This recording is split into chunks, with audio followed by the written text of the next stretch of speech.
This is a brother and sister story. Now, siblings, they're made in the same crucible that you are. And they know you better than anybody else. And if all works out okay, they go the distance in life. They go your lifespan. You really get a lot of nurturing from your parents if things work out well. But your brothers and sisters are in a place to be a cushion to the world, if it works out okay. Now, I was in the midst of screwing all that up because I was the oldest of 5 in my family. We were 12, 10, 8, 6, and 4. Billy, Bonnie, Mike, Dave, and Molly. And we moved to this Tidewater area of Virginia. Now, I organized my brothers and sisters into the native gang. That meant that I gave instruction and taught them useful skills like knife throwing and breaking out of a second-story window with knotted sheets to escape. We only had a 1-story house, so we had to simulate that, but it was a thrill for the 4-year-old, Molly.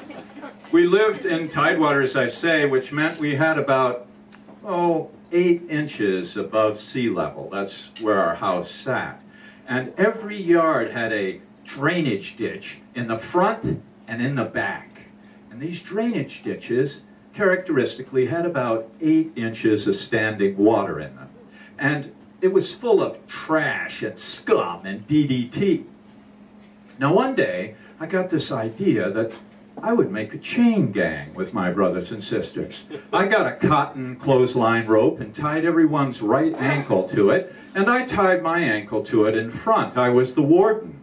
And I showed them how to walk in a chain gang, and we made our way across the street. We angled across Bubba Husky's yard, and then we got into the Leonard's yard. Now, the Leonards had the most disgusting, the most scuzzy drainage ditch in the neighborhood. Its scum was dimensional. It palpitated and oozed at the surface, and plenty of DDT, I reckon. I made straight for it. Now, I had 12-year-old legs, and I easily spanned the ditch.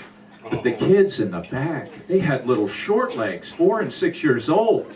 I figured, they'd have a little trouble, so I stepped up the pace. But they jumped. They made it over. They must have cooperated. And so I thought, well, let's cut across the ditch a couple more times. So I zigzagged across, and of course they fell in. Now, they were pissed. They started crying, and they had scum on their clothes. It was wet and scuzzy, and the older ones were glaring at me.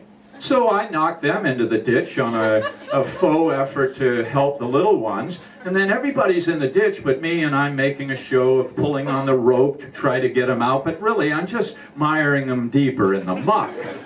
Well, I was having a pretty good time at this, and then it occurred to me that Mrs. Leonard was probably looking at me through her kitchen window. And she wouldn't pause for a second to rat me out. So I quickly got everybody out of the ditch. I untied the rope and I said, "You kids are a real mess. Go on home. I'll coil the rope." Well, they left several minutes, and then I followed them home. By the time I got to the back door, there was a huge hubbub going in the kitchen.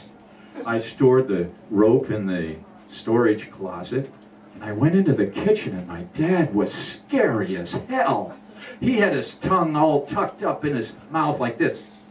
And that signaled he was spanking. He was in punishment mode, and he was spanking all 4 of my brothers and sisters simultaneously. "I told you not to make more work for your mother! You're covered with scuzz from the drainage ditch!" He looked up at me. I was clean as a whistle. Then he went back to spanking. Now, should I jump in and save my brothers and sisters? Or do I skate? I skated.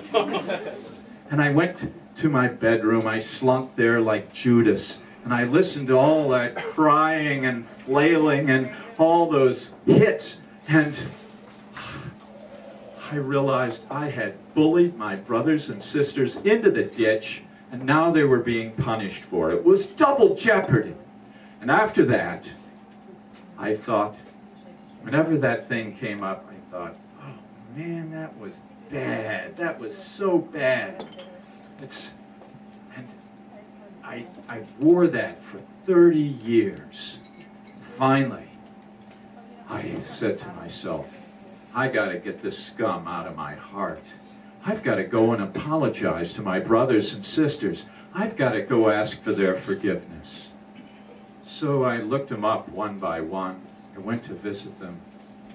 And what I got from those 4 interactions was, well, they forgot all about it.